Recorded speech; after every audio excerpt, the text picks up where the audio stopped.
Santa Rosa de Quibes, este próximo sábado 19 de agosto, por el año jubilar de nuestra santa patrona, en una gran jornada de reflexión. Visitaremos su santuario de Quibes y realizaremos la misa. Recorreremos su casa, el Pozo de los Deseos, y nos espera la heroica Canta, donde compraremos deliciosos productos. Y además, degustaremos de un suculento almuerzo con platos típicos de la zona. Informes e inscripciones a Girón Camaná 158 Lima o al teléfono 427-6793. Recuerda, los pasajes son numerados. Visitemos en familia el lugar donde vivió nuestra primera flor de santidad. Radio Santa Rosa, buenas nuevas en tu vida. Esta rosa tan galana, nuestra hermosa Santa Rosa. Radio Santa Rosa, informando y evangelizando, te lleva buenas nuevas en tu vida. La Sociedad Dominica de Medios de Comunicación, Sodomco, presenta A Pensar Más con Rosa María Palacios.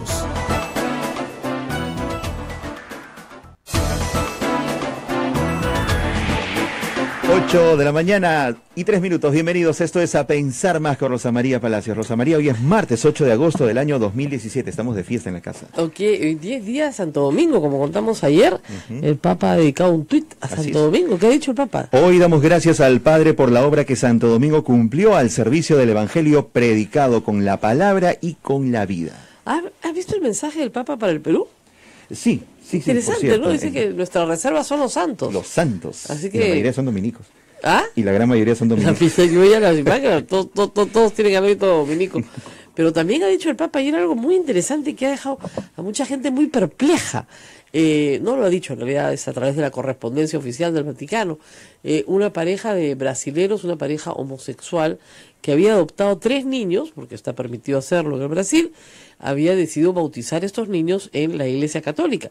Y habían escrito al Papa explicándole su situación y explicándoles que habían bautizado a sus hijos. Y recibieron del secretario del Papa, de parte del Papa, una carta de felicitación por haber bautizado a sus hijos en la Iglesia Católica. Con lo cual, ya todos se quedaron, ¿no? De los más confundidos. Y lo que sucede es que el Papa le da al sacramento del bautismo un valor que probablemente los que nos están escuchando no lo entiendan o no lo comprendan. Pero al margen de quiénes son los padres de la persona que lo recibe, el sacramento del bautismo obra efecto en la persona que lo recibe. Que es el niño. Que es el niño. Claro. Entonces ha felicitado a estos señores por bautizar a sus hijos y por tener fe en la Iglesia Católica, porque se han expresado su deseo de bautizarlos en la Iglesia Católica, a pesar de que la Iglesia Católica no los acoge, aunque en teoría el catecismo sí los acoge, pero en fin, no acoge su estilo de vida, sí los felicita por haberlos bautizado. Esa es la explicación. Con lo cual ya todo lo de con mis hijos no te metas, ¿no? Los fanáticos, etcétera, se van a quedar desmayados. Pero que ha hecho bautizar a los niños y está muy bien. Y así debe ser. Pero bueno, vamos a otras noticias nacionales. Huelga, ¿no? Ese es el tema del día. La huelga y la del Pepe de Vigo. Los docentes que van, firman su entrada, se van, regresan, firman la salida y ya cumplieron con su horario y quieren que se les paguen. No te creo. Eso está pasando en el sur, Rosa María, no están dictando clases. Qué bárbaro. Bueno, yo también quiero, ya, padre, pase acá para firmar y me voy, ¿ya? No, ayer me decían, no, usted ha dicho que la huelga de los maestros es ilegal. No, lo que yo he dicho es que no es huelga. Es más complicado, no es que sea ilegal o que sea legal, o que hay una huelga que es legal y hay una huelga que es ilegal. No. En este caso no es huelga.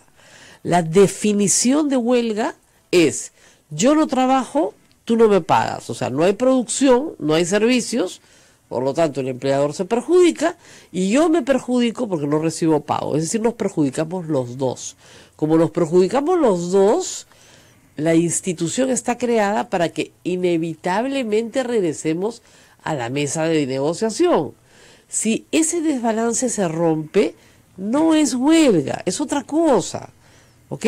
Es como si ustedes me dijeran, mira, esto es convento. No, este es multifamiliar. No, es convento. No, multifamiliar. No es, pues. O sea, disculpen, no es que sea legal, sea ilegal. No.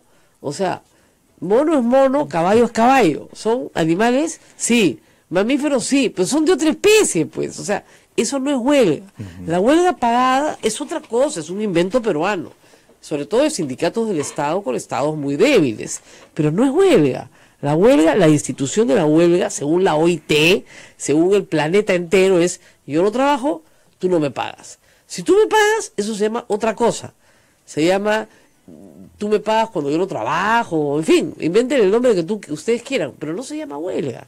¿Ya? Entonces, de verdad, según la ley peruana, según la OIT, según toda la norma del mundo, y la institución está diseñada así. ¿Para qué? Para que haya una tensión en la cual, para que ambas partes lleguen a esta medida extrema, efectivamente, solamente en casos extremos. Si no, no me iría a huelga pues 58 días, pues, porque sé que me voy a perjudicar. Pero en fin, en Lima la huelga se está cumpliendo muy parcialmente en muy pocos lugares, y el ministerio señala que el 100% van a clases, puede ser que el 99% vayan a clases, ¿no es cierto? Sin embargo, en otras zonas del país no es así, sobre todo en Cusco y en Apurímac, donde ha habido una radicalización mayor, y también en Ancash, donde ayer han habido detenidos, Lambayeque, parte del norte del país. ¿Cuál es el pleito aquí? Para explicárselos en sencillo. ¿La preocupación por los niños?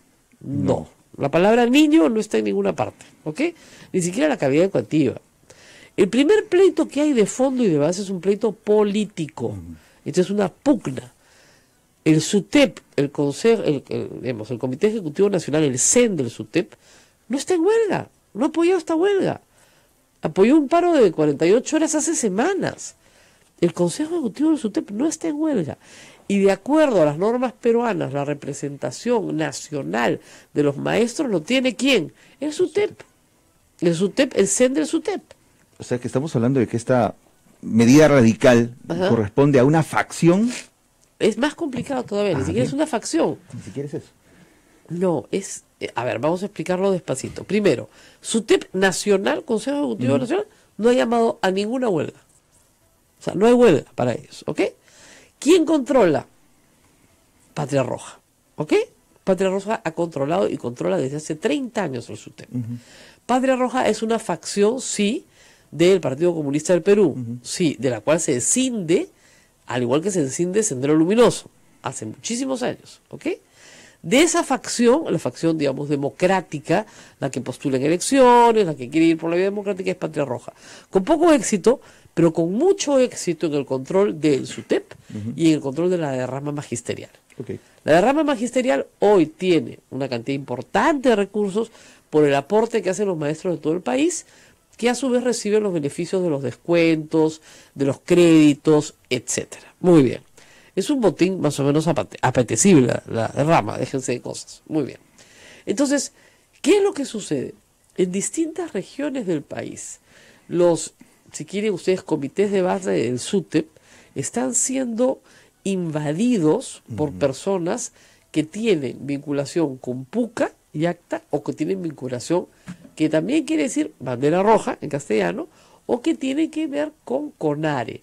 CONARE es una asociación que nunca ha tenido mucho éxito y que siempre se ha sumado a SUTEP, pero que está vinculada al Movadef. El Movadef está vinculado a Sendero Luminoso.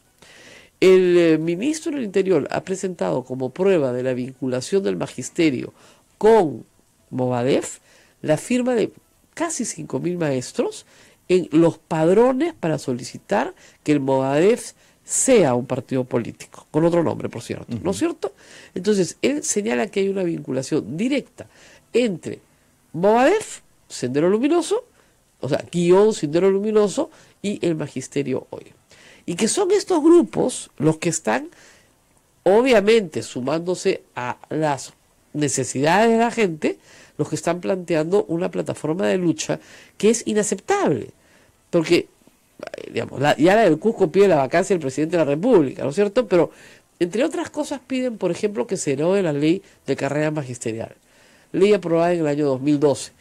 Los profesores que ustedes escucharán dicen, por ejemplo, nosotros no nos oponemos a la evaluación. Claro, pero se oponen a la ley de carrera magisterial, que es la que establece la evaluación. Entonces, ese es un punto pues no negociable, porque hay una ley que rige para todos los maestros del año 2012, hace 5 años que está en vigencia, muchos maestros se han esforzado, han estudiado, han pasado sus evaluaciones, han logrado tener buenas notas y merecen tener un mejor sueldo que los que no lo han hecho. Eso sí es lo elemental.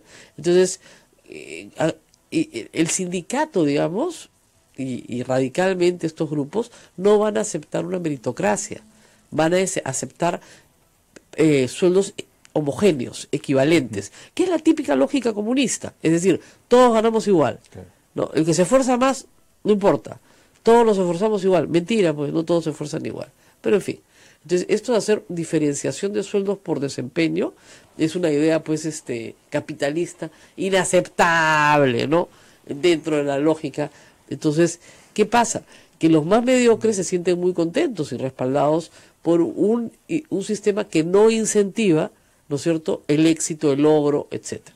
Entonces, eso no lo va a discutir, y no lo había discutido el ministro anterior, ¿no?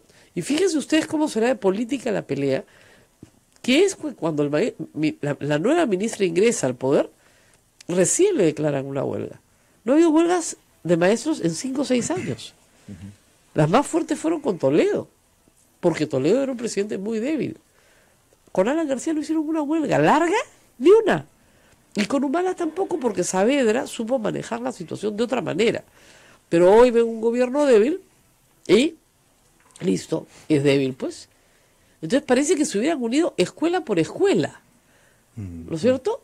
Y no es que se hayan unido escuela por escuela, son bases de determinadas regiones. Según el Ministerio de Educación, sumadas son 30% de los maestros del Perú. Y la situación es bien simple. Si no regresan el jueves a trabajar, se les despide. Ahora, ¿qué pasa en el Perú? Esa ha sido una amenaza. Nunca ha sido, en realidad, una oferta que se concrete en una realidad. Porque siempre se han pagado. Entonces, si a mí siempre me pagan y yo igual hago huelga, ¿por qué voy a creer que ahora va a ser diferente? Y además nunca me han despedido. Nunca me han despedido. Entonces, ¿por qué voy a creer que es diferente? ¿No es cierto? Claro. Y la segunda cosa es que lo que les ha dicho el ministerio es que si se llega al número, creo que son 3 meses sin clases, simplemente se anula el año escolar. Ayer lo dijo el viceministro de Educación, que eso es una situación que está todavía latente. Así es. Se anula el año escolar, pues. Entonces, señores, se llevan sus hijos a sus casas y vienen en marzo del próximo año. Y a los profesores simplemente se les suspende la planilla, pues ya está. Ay, disculpen. O sea, si los profesores no quieren hacer clases, ¿no es cierto?, y quieren que se les pague, entonces va a continuar la huelga en el Cusco. En el Cusco sí la huelga es cerrada, es 100%, según la información que tenemos. En otras partes del Perú, de Puno a Purímac, también muy radical. Norte del Perú, Lambayeque y Ancash, bastante radical.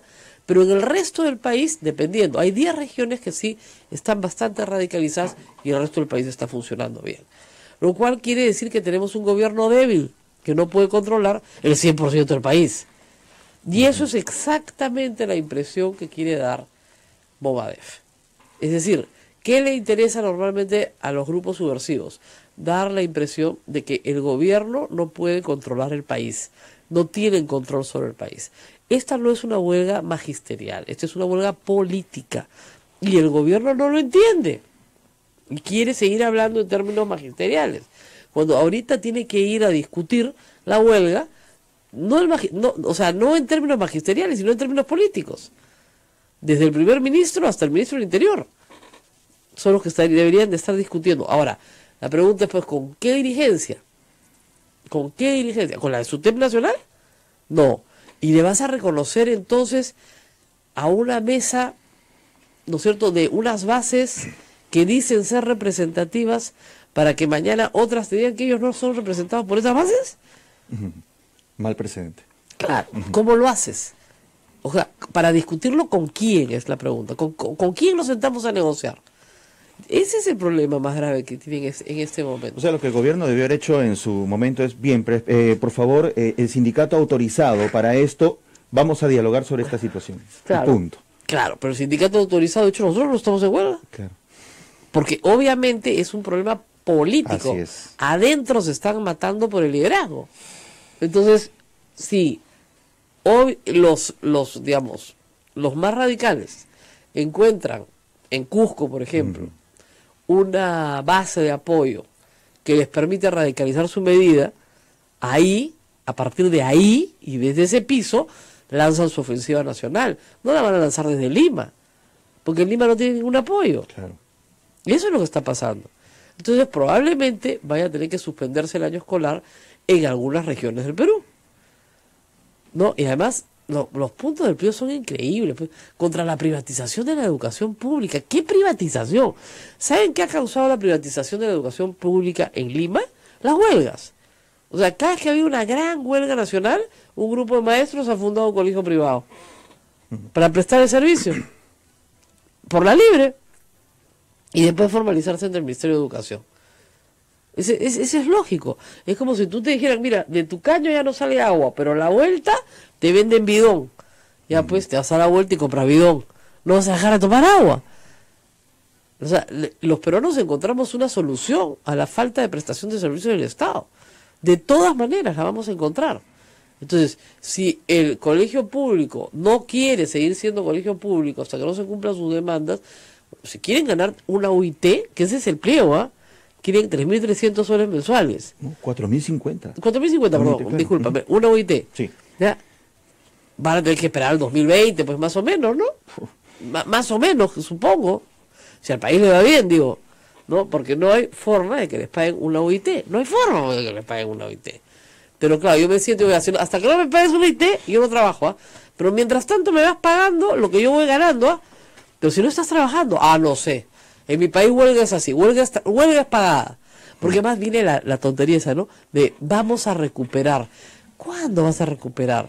Ayer lo dijo el viceministro, ya matemáticamente, como en el fútbol, es imposible. Ni con sábados, domingos y feriados. Ya no se puede. O sea, ya terminas tomando clases del próximo año, de marzo del próximo año. Entonces, cuando eso llega a suceder, se acabó. Simple y llanamente se acabó. Ya no hay forma de recuperar el año. El tiempo, señores, es finito, no es infinito, es finito. Entonces tú no puedes meter 2 años en uno. Los alumnos del Cusco, lo más probable es que pierdan el año escolar.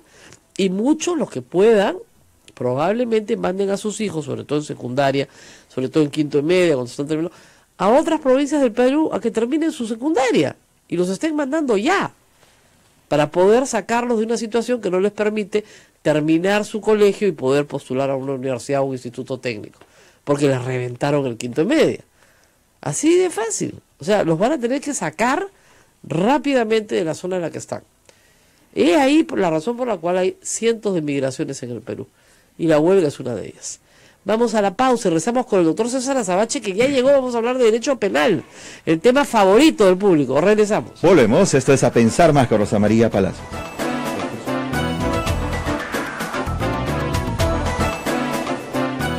Sodomco, Sociedad Dominica de Medios de Comunicación.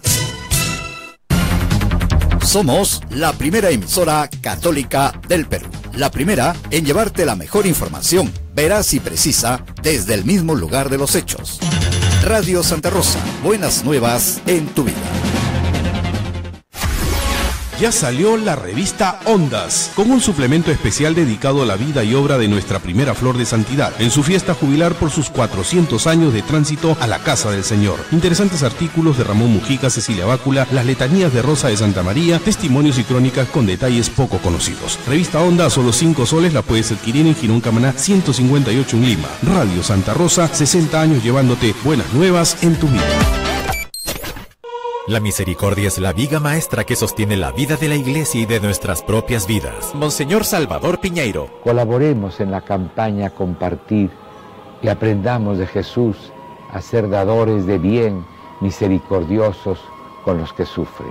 Apoyemos la campaña de solidaridad Compartir 2017. Solidaridad y misericordia con los pobres, migrantes, enfermos y encarcelados. Colabora con la colecta anual del 25 al 27 de agosto.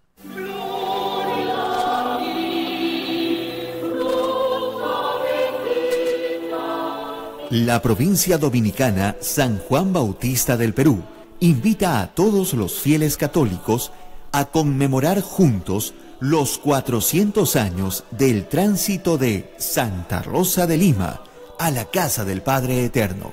Este 24 de agosto a las 5 de la tarde, en la Basílica del Santísimo Rosario, Convento de Santo Domingo. Te esperamos.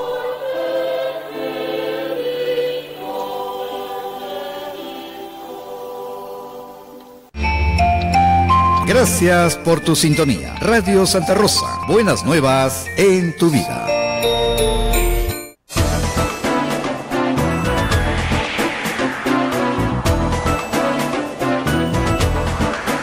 Continuamos, amigos, esto es A Pensar Más con Rosa María Palacios en las emisoras de la Sociedad Dominica de Medios de Comunicación. Feliz día a todos nuestros hermanos dominicos en el Perú. Por cierto, Radio Santa Rosa en Lima, que también nos tiene en Facebook Live, Radio Santo Domingo RCD Chimbote, Radio San Martín Arequipa, Radio Veritas RTV Cusco y Radio Cepagua Ucayali, Radio Quillabamba La Convención y Radio Madre de Dios en Puerto Maldonado. Rosa María.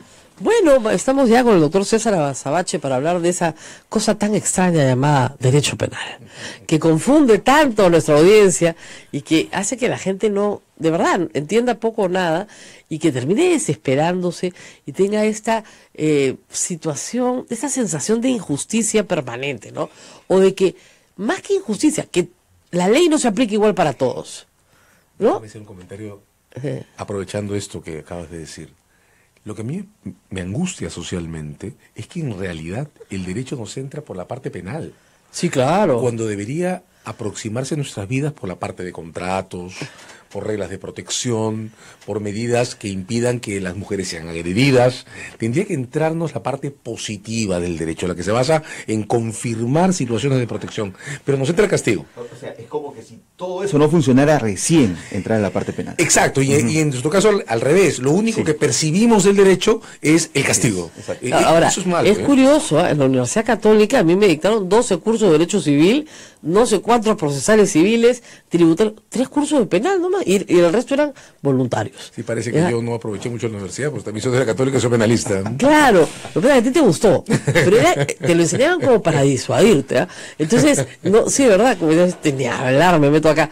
O sea, en el sentido de que no es que a los abogados se nos forme para ser penalistas, la gente cree que nos forman para ser, no, al contrario, nos forman para no serlo, para no ir a juicio. O sea, la buena formación es evade el conflicto. Exacto. No, ni hablar, evade el conflicto. Pero la enorme buena formación es, usa el derecho como mecanismo que impida que tengas conflictos. Claro. Y que si los tengas, puedan tener un canal sano, amable de regulación. Claro, y sin embargo, tenemos que, a raíz, yo creo también mucho del año 2000, ¿no? Yo en el año 2000 aprendí derecho penal, no, más que en la universidad. Además me habían cambiado algunos delitos en el 91, ahora se llamaban de otra forma. Pero, ¿por qué? Porque en el año 2000 hubo un proceso muy grande anticorrupción en el Perú. Entonces, la población aprendió mucho de cohecho, colusión, palabras que no había escuchado jamás. Y pensó que con eso bastaba, pues. Esa era la manera de resolver las cosas. Hay que pegarse al micro, doctor. Perdón. Sí, no se olvide.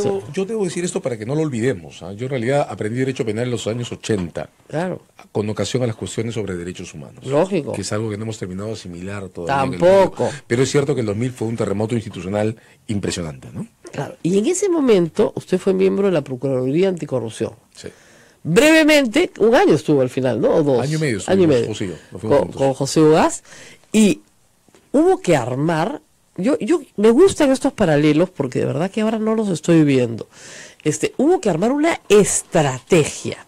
O sea, el procurador no es el fiscal, pero sí le tocaba reclamar la reparación civil del Estado y definir una estrategia para recuperar esa reparación civil. Sí. ¿Hoy se ve eso frente al caso de Lavallato? Creo que es evidente que no. Eso pues. Creo que el gran desafío de Jorge Ramírez, ahora recién designado a la Procuraduría, es hacer una vuelta de timón muy clara en punto a definir cuál va a ser la forma en la que el Estado se va a aproximar a la dimensión económica de este caso de corrupción, claro, que tiene una importancia también enorme, junto con la del castigo, ¿no? Claro. Pero el gran reto de Ramírez es ahora crear un lenguaje que marque esa diferencia, que la explique claramente para todos y definir las acciones que la hagan concreta. Claro, porque a diferencia del proceso del 2000, acá lo que tenemos son empresas al frente que, a diferencia de los políticos del 2000 que de repente querían huir o desaparecer o no pagar, estas probablemente sí quieren pagar y quieren mantenerse en el mundo del capital, si se quiere, pero lo que se está negociando acá son montos. Yo diría incluso, de repente va a sonar un poco cruel lo que voy a decir, pero confieso que me tiene a poco cuidado lo que quieran, ¿de acuerdo? Claro. Mi punto es el siguiente. Aquí lo que hay, como tú lo has dicho, no son solo empresas, sino que hay proyectos, algunos de los cuales además llegan a tener impacto macroeconómico. Gasoducto del Sur, perdóname, solo el gasoducto del Sur representa la posibilidad de proteger el ducto principal de transporte de gas de un accidente que nos costaría $5.000 millones en 5 días. Claro. ¿De acuerdo? Entonces la dimensión económica de este caso va más allá de lo que quieran las personas. Tiene que ver con contener impactos colaterales de procedimientos judiciales que en sí mismos solo tienen medidas de intervención que están pensadas para situaciones habituales. Exacto.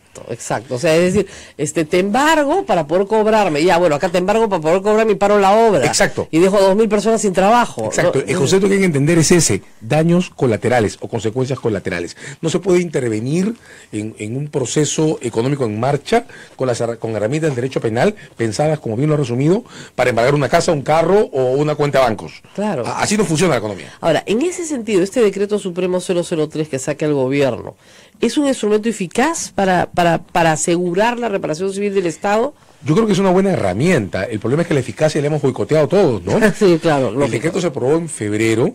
En marzo la SUNAT estaba embargando a una de las empresas en proceso por corrupción. Ya, eso se puede contener, la SUNAT puede tener razón.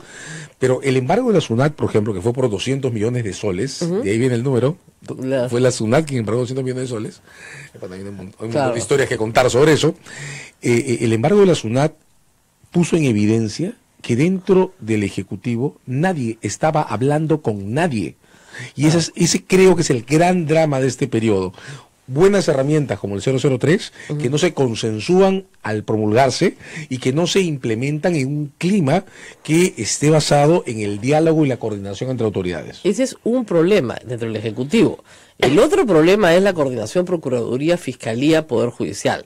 Si una cosa se creó justamente en el 2000-2001 fue un subsistema anticorrupción, donde había un diálogo, ¿no es cierto? O sea, el procurador, si tenía conocimiento de alguien que quería ser colaborador eficaz, lo ponía a disposición del fiscal. Claro, hay que decir que en realidad el diálogo se debe desarrollar entre Procuraduría y Fiscalía, porque la regla de imparcialidad debería evitar que el judicial ande en muchas conversaciones con las partes. Obviamente, ¿no? Pero ustedes podían, o sea, si hay alguien que se presentaba como colaborador eficaz, se ponía a disposición de la Fiscalía. Por supuesto, es que, la Procuraduría, para comenzar, la Procuraduría es una figura rara, ¿verdad? Sí. Que casi nadie entiende y que incluso tiene problemas de traducción, ¿no?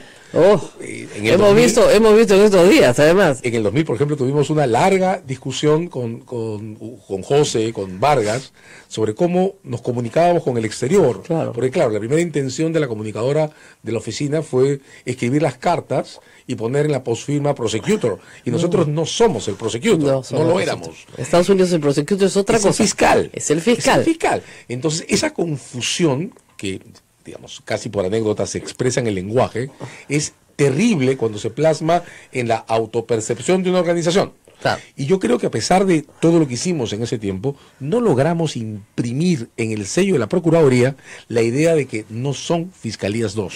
Bueno, ese es el problema, y lo hemos visto con la señora Ampuero. La señora Ampuero ella creía que era fiscal. Por desgracia, sí. Se había equivocado en su rol. Jenny Vilcatoma le pasó lo mismo, pensaba que era fiscal. Había sido fiscal, entonces creía que seguía siendo fiscal. Y eso es terrible, porque, por ejemplo, explica por qué ha habido un incidente institucional en Curitiba, alrededor del acuerdo, primero Curitiba, pero antes de Curitiba, el acuerdo de la Fiscalía de principios del año con Odebrecht. Sí. Yo no imagino cómo alguien en la Procuraduría puede mandarle una carta escrita, impresa y con sello de cargo a un fiscal pidiéndole copia de un papel. Alguna vez he hablado con alguno de los funcionarios del Ejecutivo y le he preguntado, perdóname, explíqueme en qué momento el teléfono fue derogado de sus oficinas. Claro, es para dejar constancia, papelito. Por eso, ¿en qué momento una Procuraduría tiene que mandarle una carta a un fiscal? Por Dios, la idea de la Procuraduría es doble. De un lado, la Procuraduría es como bien has resumido, la que se encarga de las dimensiones económicas de los casos legales. Reparaciones civiles, intervenciones, conservación de patrimonios, protección de efectos colaterales. Pero del otro, la Procuraduría tiene que tener la flexibilidad y la facilidad de ser una especie de asistente comunicador del fiscal. O sea, el procurador tiene que podernos explicar lo que el fiscal por reserva no debe. Así es. Y tiene que darle una especie de colchón de respaldo. Por eso al el Ministerio procurador Público. siempre es mucho más visible. El procurador, como es un abogado de parte, puede hablar. El fiscal no puede hablar. Exacto. Y esa fue la razón por la cual los procuradores se hicieron tan famosos en el año 2000. Claro, no era porque nos gustara la película, ese es el trabajo. A tal punto que los procesados decían, no, es que el procurador no quiere, el procurador me acusa. Dice, el procurador no te acusa, no te puede acusar, solo te puede acusar el fiscal. Claro, pero podían hablar. La dimensión comunicacional del procedimiento tendría que estar más en las manos de la Procuraduría que de la Fiscalía. Por autoimagen, por reglas legales, y hasta por estilos y por flexibilidades, ¿no? Claro. Ahora, lo que vemos ahora es una fiscalía completamente divorciada de la Procuraduría y además en competencia, ¿no? Una especie de competencia. Y el problema fue que cuando llegaron a Curitiba, la fiscalía llegaba con un plan por el cual se le daba inmunidad plena a Marcelo Odebrecht y la procuradora dijo, no, yo no puedo estar acá para sentada. Entonces, ¿para qué has venido, mamita? Se paró y se fue. Yo no puedo estar acá. Entonces, disculpe, es un papelonazo. No sale del Perú sin una coordinación de cuál es la conducta que vas a tener frente a la confesión de una persona, ¿no? Por eso digo, el principal problema que está mostrando esto es que las autoridades no están hablando. Un incidente parecido para graficar el tamaño del ridículo, ¿no? En la audiencia del caso Barrios Altos, allá cuando hubo la discusión del fallo Villestein sobre Barrios Altos, en esa audiencia se presentaron dos abogados del Estado. Uno era el abogado del Ministerio de Justicia para Derechos Humanos y el otro el procurador del Judicial. Y en plena audiencia se comenzaron a pelear. Dijeron cosas distintas. En Costa Rica, espantoso. Al extremo que el presidente de la Corte les tuvo que decir, perdón, me quiero saber cuál de ustedes dos es el agente del Estado. Claro, ¿cuál representa el Estado peruano? ¿Cuál es la posición del Estado? Porque están peleándose en público. Bueno, eso más o menos es lo que ocurrió en Curitiba, ¿no? Claro, entonces eso no puede ocurrir. ¿Por qué? Porque ahí lo que tenemos es que no hay una posición. Y lo que deberíamos saber todos los peruanos es, bueno, ¿cuál es la posición?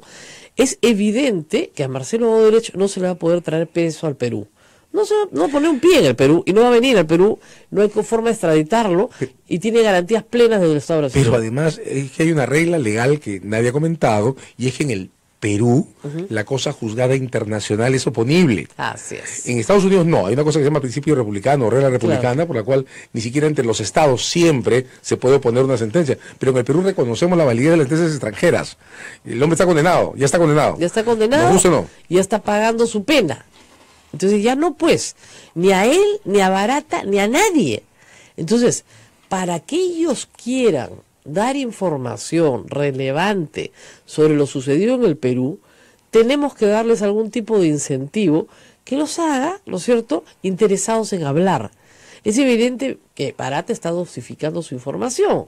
Entonces, tanto el fiscal como el procurador tienen que desarrollar una estrategia para que no dosifique, sino que cuente lo que haya que contar. Lo que no es fácil, porque ya no son colaboradores eficaces, son testigos. Bueno, y hay que tener en cuenta además que cualquier caso legal que depende de la colaboración eficaz de alguien que ha cometido delitos, es un caso difícil. Digamos, negociar con un colaborador eficaz, entendamos esto, no es negociar con un hombre bueno, lo voy a decir entre comillas. Claro. O sea, la negociación con un delincuente es siempre una negociación perversa. Y ningún delincuente negocia para confirmar la validez de las reglas legales o recuperar la autoestima o la honestidad. Negocian porque les conviene. Claro. Entonces el que negocia con un delincuente sabe que tiende a mentir, sabe que tiende a fijar sus propios puntos de equilibrio y a ocultar la mayor cantidad de información que pueda, y que junto a esa negociación hay otras muchas negociaciones clandestinas que él está haciendo por sus propios intereses. Claro. De modo que no hay que ser ingenuo, no hay que ser ingenuo. Y eso es lo que abre la necesidad de marcar un equilibrio entre la desconfianza estratégica y, sin embargo, la negociación eficaz. Ahora, vamos a tener que hacer una pausa, de esto hemos hablado. Yo creo que no pueden ser colaboradores eficaces aquellos que ya tienen una sentencia, porque no tienen ningún interés en venir al Perú a ser juzgados por crímenes cometidos en el Perú. No, con que no pongan un pie en el Perú se acabó el problema.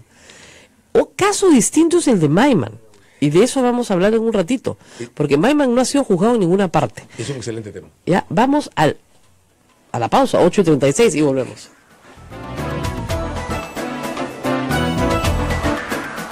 Sodomco, Sociedad Dominica de Medios de Comunicación. Somos la primera emisora católica del Perú.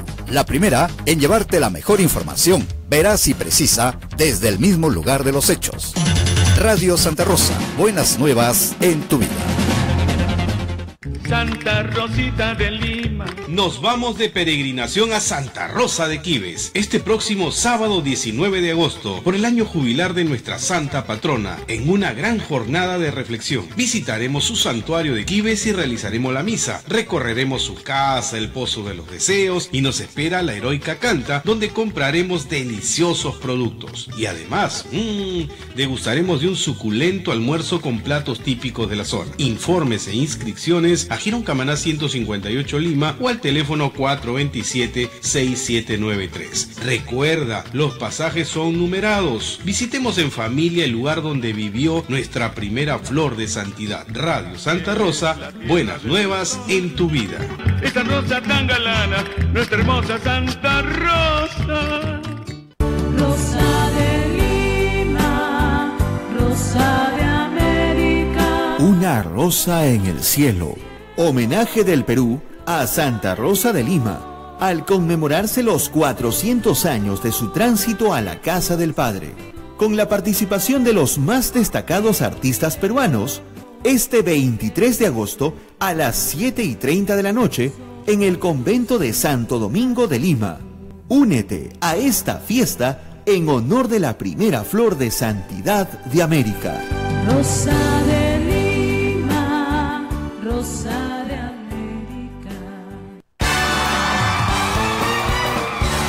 Llegó el premio que todos estábamos esperando. Un premio que cambiará la vida a muchas personas.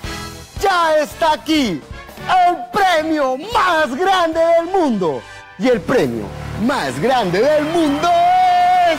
Ayudar a que niños como yo tengamos la oportunidad de estudiar y cumplir nuestros sueños. Compra la rifa Fe y Alegría, y haz que miles de niños tengan un futuro mejor. Santa Rosa, buenas nuevas en tu vida. Sodomco, Sociedad Dominica de Medios de Comunicación.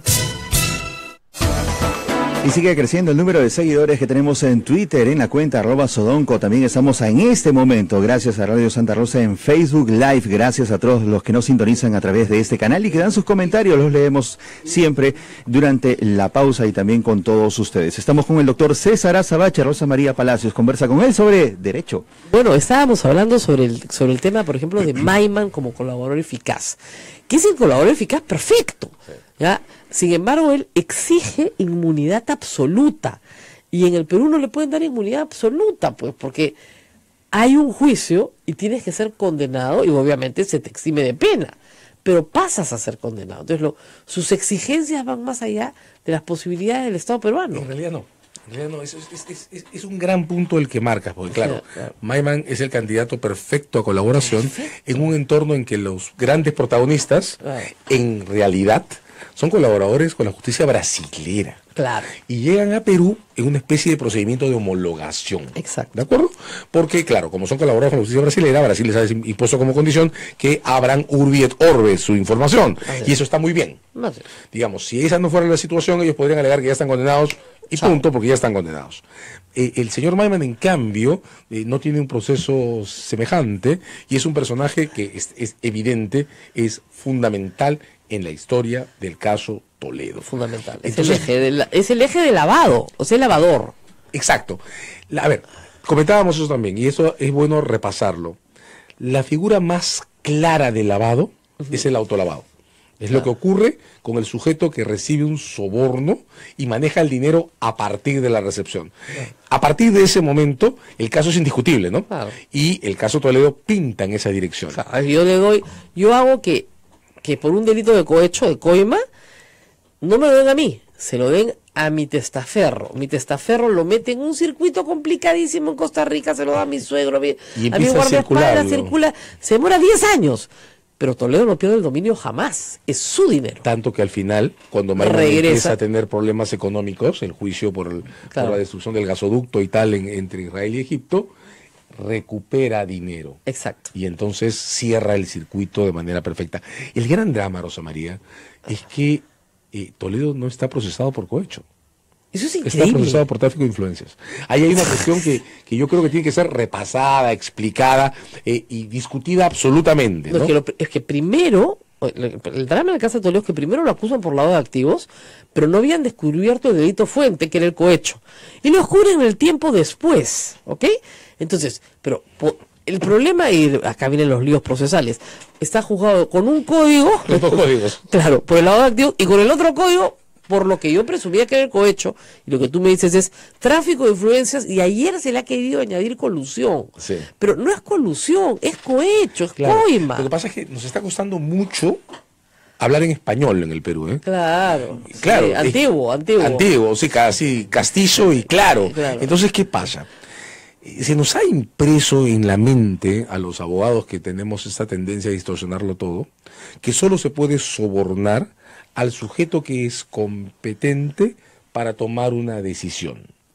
Claro, no, ¿De eso es acuerdo? falso completamente. Y eso, además, no camina, ¿verdad? Claro. Y si uno lee los instrumentos internacionales de lucha contra la corrupción, eso no va. De hecho, en el 2000 tuvimos un problema semejante con el peculado. Claro, Claro, ¿te acuerdas? El peculado, la complicidad en el peculado, que fue una gran discusión, tanto que Chile no lo aceptó. No, Chile no aceptó la tesis peruana. Claro, pero la tesis peruana que no aceptó Chile fue esta.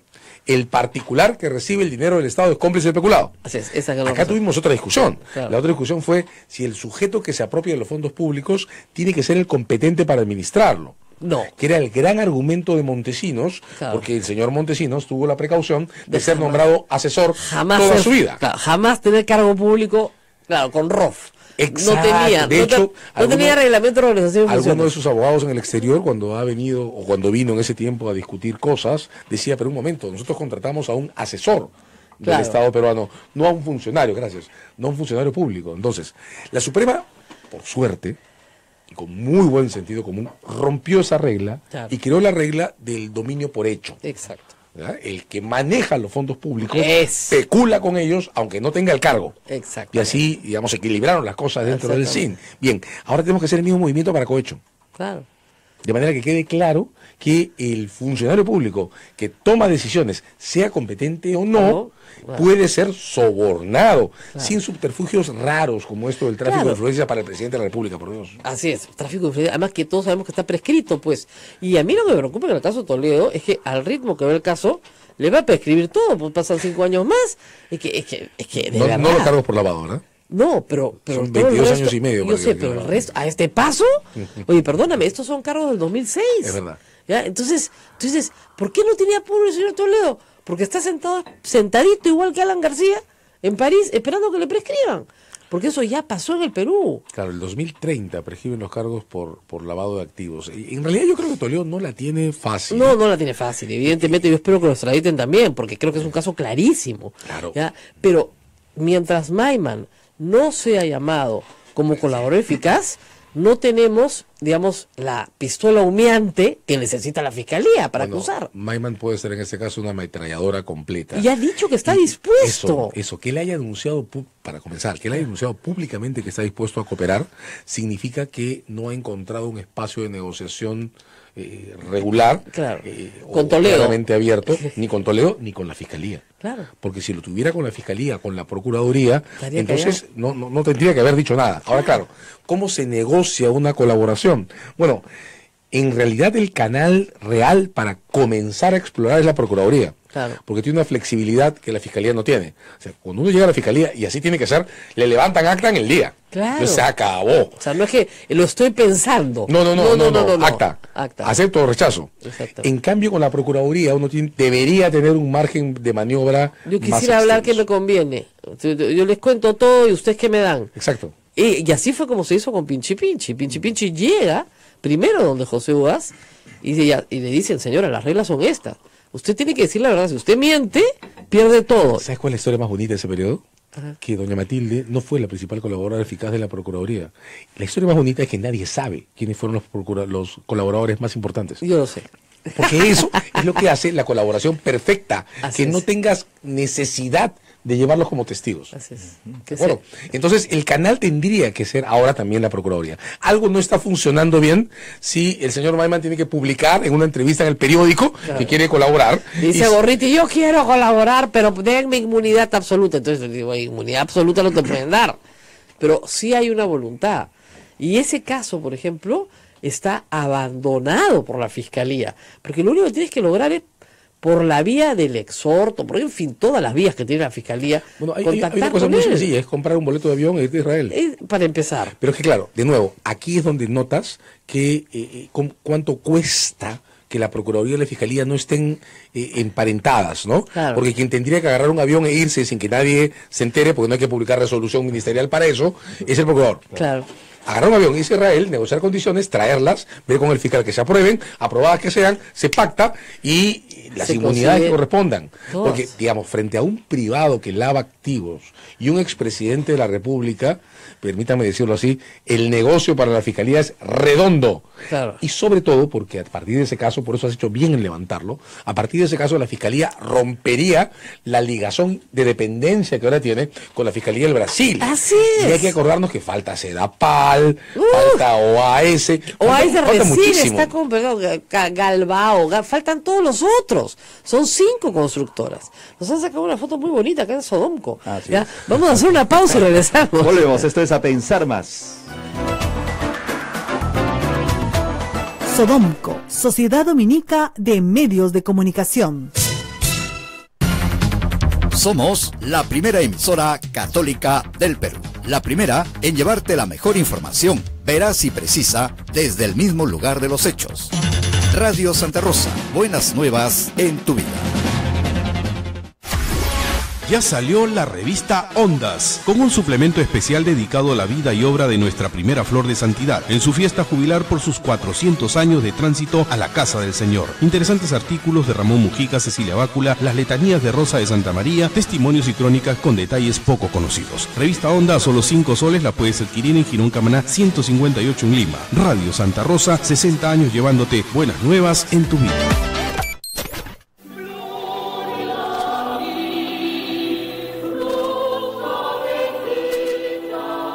La provincia dominicana San Juan Bautista del Perú invita a todos los fieles católicos a conmemorar juntos los 400 años del tránsito de Santa Rosa de Lima a la Casa del Padre Eterno, este 24 de agosto a las 5 de la tarde, en la Basílica del Santísimo Rosario, Convento de Santo Domingo. Te esperamos.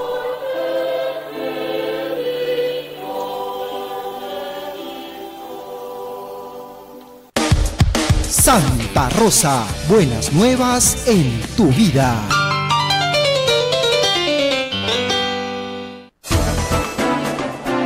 Gracias a los que nos escriben por Facebook Live, amigos. Bienvenido Jacobo Fishman, desde el exterior nos pregunta, si el caso Toledo pinta como delito, ¿cuál es la diferencia entre Maiman y Marcelo Odebrecht, donde la conexión de corrupción tiene 2 aristas? Dice Jacobo, el corruptor y el corrupto beneficiamos al corrupto extranjero.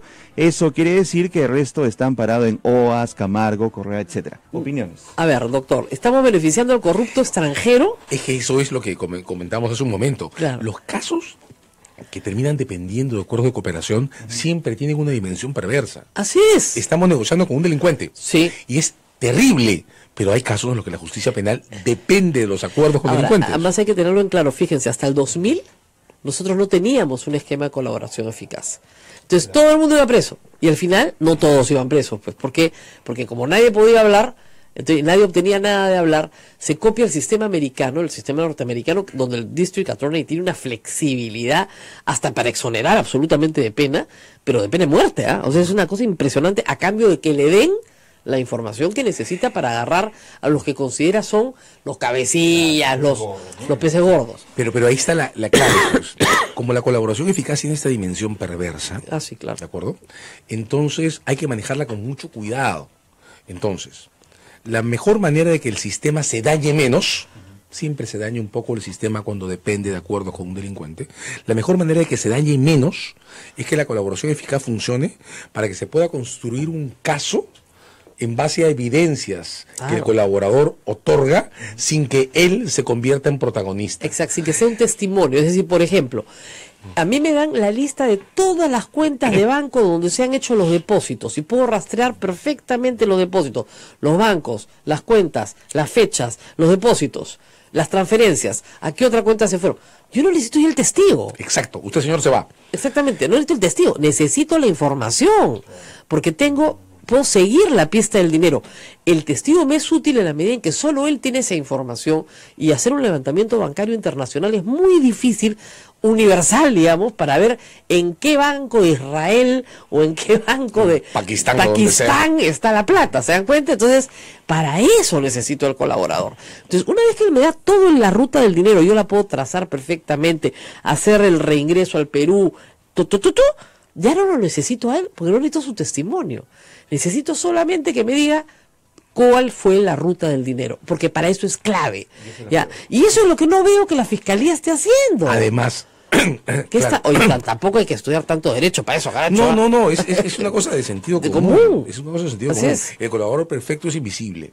Bueno, es invisible por su propia protección, porque así tiene que ser. nadie lo amenaza, pero además es invisible porque revelarlo hace que a la sociedad le comuniquemos que estamos Es el que defendiendo te a un dice, delincuente. es el que te dice dónde está el cadáver, dónde está el arma. ¿Ya? O sea, imagínense ustedes, organización criminal de sicarios, ¿no es cierto? Que desaparecen el cadáver, desaparecen el arma asesina. Este te cuenta todo. No es cabecilla, pero sí sabe dónde está el cadáver, sabe dónde está el arma. El arma tiene las huellas digitales del asesino, ¿ya? Y la sangre del muerto. ¿Ya? Listo. Lo necesitas al fulano. No, que se llame 001, basta y sobra para el expediente. Ya, lo mismo se tiene que hacer en corrupción. Pero lamentablemente, yo de verdad que no veo ni la proactividad, ni la estrategia. O sea, la Fiscalía firma un acuerdo secreto con Odebrecht en enero y hasta ahora no sabemos de qué se trata el acuerdo. Y además, discúlpeme, hasta donde yo sé, una Fiscalía no puede firmar acuerdos secretos sin que un juez, ¿no es cierto? Porque va a haber ahí cosas judiciales, determine o no determine, ¿no es cierto?, si ese acuerdo es válido o no. Bueno, en realidad el acuerdo de la Fiscalía yo lo rescato por una razón. Mi impresión es que en enero, cuando se firma ese acuerdo, la Fiscalía se tiró el país al hombro, ¿no? Claro. Porque en realidad, voy contigo, quien tendría que haber tenido acuerdos provisionales era la Procuraduría. Así es. Y la Procuraduría desapareció. Porque los acuerdos son para recuperar la plata, para que me colabores en el proceso, pero la Fiscalía no le puede decir a una de los delincuentes, mira, si tú me colaboras yo te perdono, yo no te acuso. No le puede decir eso, lo tiene que acusar de todas maneras. Bueno, en realidad las reglas de colaboración en el Perú son un poco más flexibles, ¿ah? Sí, pero no sí tanto, alcanzan pues, eximentes absolutos. Sí, yo lo sé. Pero en pero situaciones extremas, pero el juez con la aprobación del judicial, juez. sí. Y acá el juez no ha participado. Claro, pero regreso sobre esto. En enero, cuando la Fiscalía firma el acuerdo, no había ninguna investigación de estas abiertas, de modo que en realidad la Fiscalía negoció en el aire. ¿De acuerdo? Y firmó una especie de acuerdo de cooperación, no acuerdo. Interinstitucional.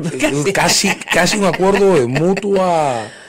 Simpatía. Mutuo interés, ¿no es cierto? Pero de nuevo, yo lo que rescato de eso es un movimiento urgente en un momento en el que nadie se estaba moviendo. Yo recuerdo todos, hasta por el todos tuiteamos el día que se supo del acuerdo de Washington. Por favor, intervénganlos, embárguenlos, hagan algo, y nadie se movió. Perdóneme, a Toledo lo han dejado salir después de Año Nuevo. Y la información la hemos tenido en diciembre, 15 de diciembre, y lo han dejado salir. Acá se denunciaba eso. Acá señor, se está yendo. Y es más, en la nota de prensa del Departamento de Justicia casi no dejaba dudas. O sea, todos agarramos una tablita de fechas y dijimos, son estos tres, o estos cuatro, y alguna duda. Ahora, regresando a un artículo que he publicado este fin de semana, todos presos, porque ahora el nuevo estándar es que, de acuerdo a la disposición de la Fiscalía, el delito de lavado ha cambiado. Y además, no solamente ha cambiado, sino que si se supone que tú, habiendo sido presidente de la República, has recibido, se supone, tú lo niegas, pero la otra parte dice que es verdad, y supongamos que es cierto, has recibido plata clandestinamente y no la has declarado para tu campaña, entonces eso es lavado de activos.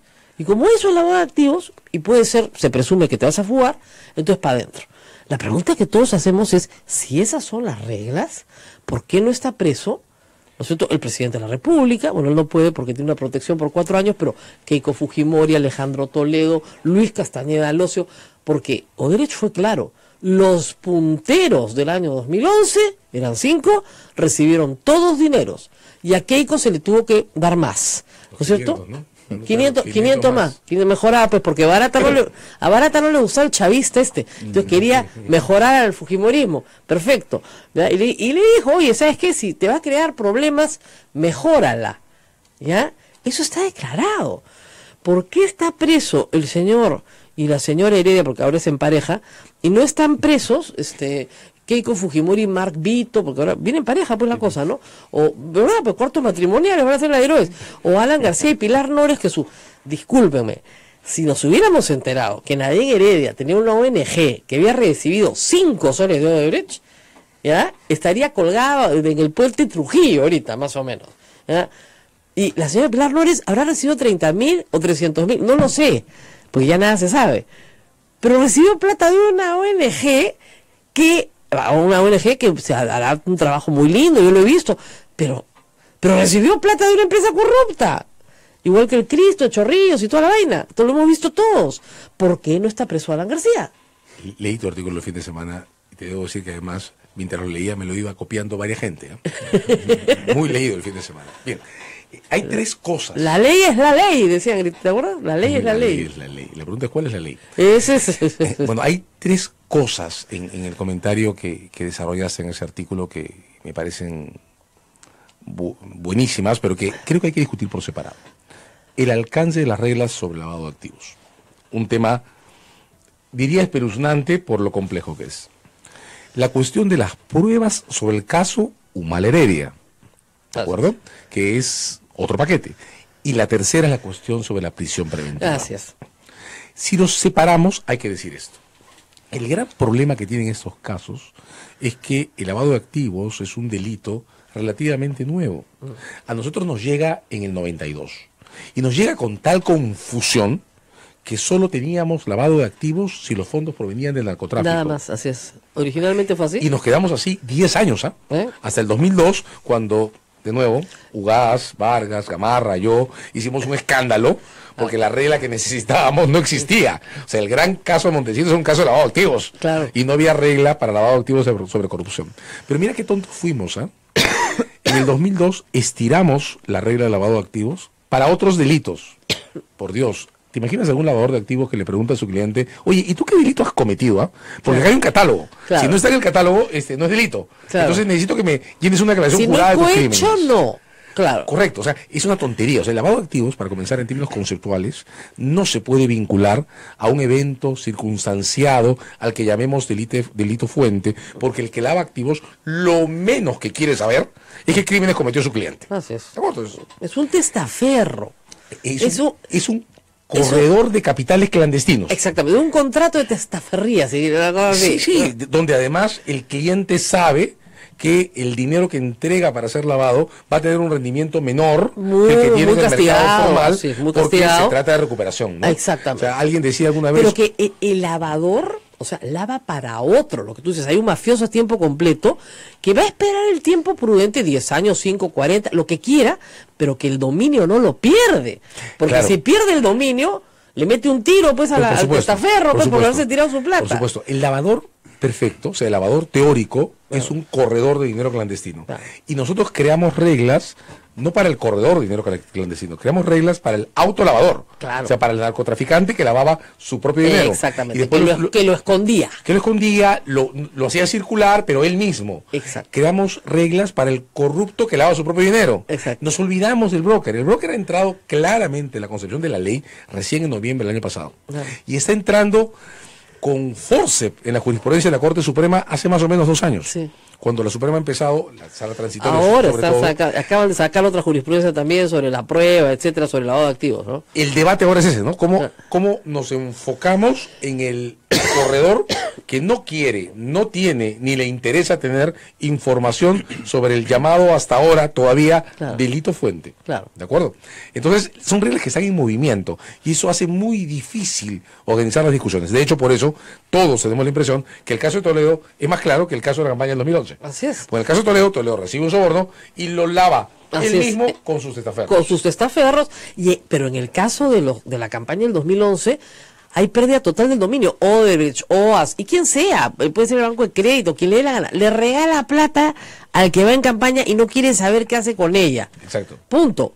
Eso no es lavado. Ahí porque si está eso es lavado, se van todos presos, ¿ah? Se van todos presos y a mí no me preocupa que se vayan todos No, presos. a mí tampoco, pero digamos, pero para la próxima campaña lo aclaramos un poquito en el Código Penal, ¿no? Yo creo, bueno, la Suprema va a tener, yo sigo creyendo que así como acaba de salir esta ejecutoria sobre la prueba del delito precedente, la Suprema va a tener que seguir escribiendo mucho más en este tiempo.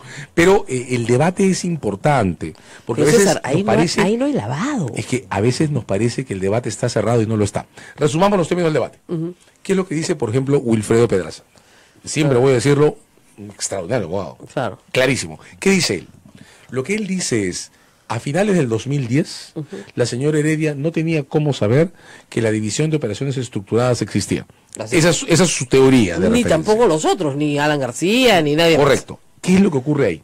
Claro, primero nos queda claro que el autolavado es un delito y eso es indiscutible. Segundo, nos queda claro que la empresa 100% delincuencial lava fondos. Así es. ¿De acuerdo? Incluso los lava cuando los invierte. Así es. Luego esas cosas están fuera de discusión. El problema con Odebrecht es que, en efecto, es una empresa a medio tiempo. Exactamente. Un negocio formal que tiene una división que lava activos, la división de operaciones estructuradas. Exactamente. Entonces el problema es cómo conceptualizamos la inversión en política con fondos ilegales. Claro, no hay manera de pretender que Nadine o Humala, o Yanto Humala o Nadine Heredia supieran a finales del 2010 que Odebrecht había creado una industria de lavado. Así es. La cuestión es si aceptamos o no, y yo admito que eso es discutible, la regla del no me importa de dónde venían.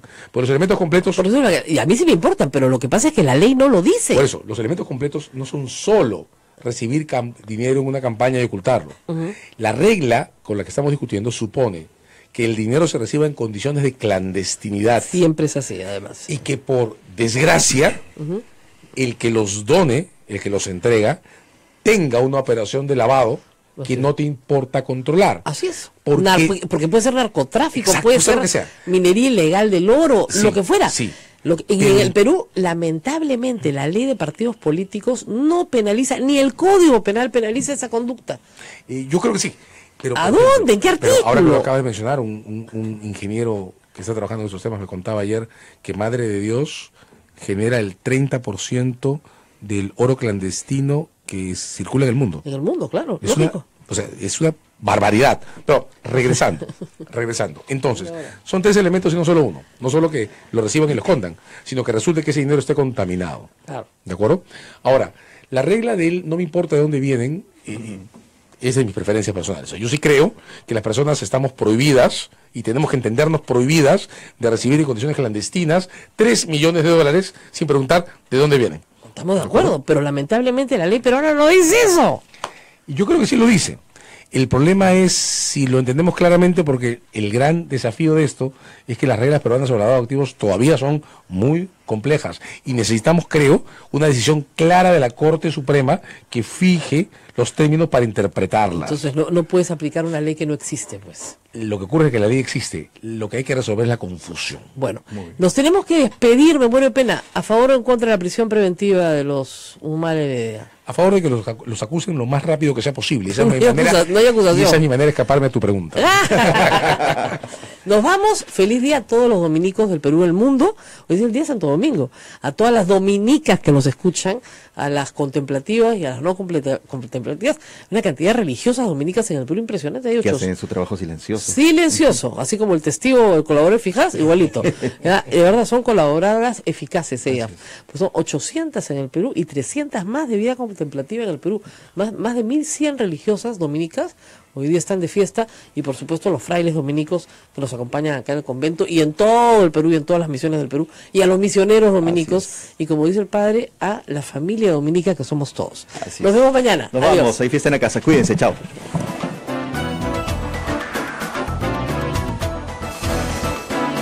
Hasta aquí, A Pensar Más con Rosa María Palacios. Este programa fue producido por la Sociedad Dominica de Medios de Comunicación, Sodomco. Radio Santa Rosa, buenas nuevas en tu vida.